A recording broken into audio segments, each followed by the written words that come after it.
I'll start where it hurts, the day I found it. A small tube, tucked inside the side pocket of her bag.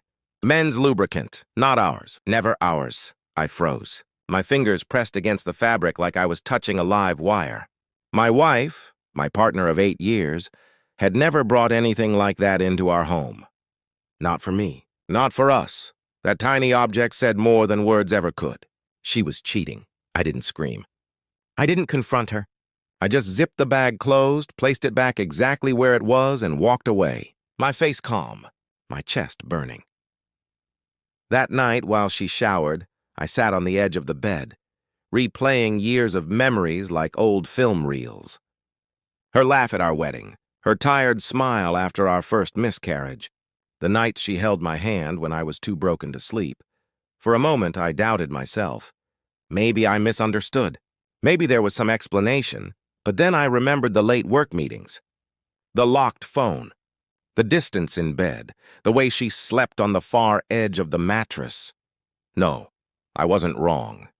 That tube wasn't a mistake. It was a signature, and signatures are permanent. The plan didn't come right away. Revenge never does. It simmers, like tea left on low flame, growing darker, stronger, until it can't be ignored. For days, I played the loyal husband, kissed her cheek, cooked dinner, listened when she pretended to be tired, but behind the mask, I was sharpening knives, not literal ones, the kind that cut deeper. I started with information. I checked her phone while she slept, her hand limp around it like a guilty child's. And there he was, Kareem, a colleague, married, with 2 kids. Their conversations weren't just physical, they were emotional. She told him things she no longer shared with me that hurt more than the sex ever could. I didn't confront her. I documented everything, screenshots, copies, proof stacked neatly in a folder only I knew about. Insurance, for later, but that silver tube, that mocking little object, it haunted me. So one night, when she left her bag in the living room and went to shower, I unscrewed the cap, emptied it, then filled it. With clear, unforgiving superglue, viscous, final, I sealed it back with surgical precision. No trace, and I waited. Days passed. She grew careless, confident in my blind devotion. I watched her pack that same bag before work meetings, my hands steady. My heart, ice. I imagined what would happen when she and Kareem finally used it. Skin against skin, laughter turning into screams, horror replacing desire. It wasn't about pain. It was about exposure. The night came faster than I expected. Friday. She told me she was going out with coworkers. Her tone was casual, rehearsed. I kissed her forehead, smiled like a fool, and told her not to be late. An hour later, I followed. Kareem's apartment wasn't hard to find. I'd already tracked it. I parked 2 streets away. Watched the lights flicker through his window, then my phone buzzed.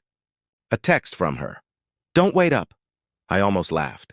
20 minutes later, the yelling started. A woman's scream, a man's roar of pain. I stepped closer, unseen. Through the half-open curtains, I saw him clutching himself. Panicked.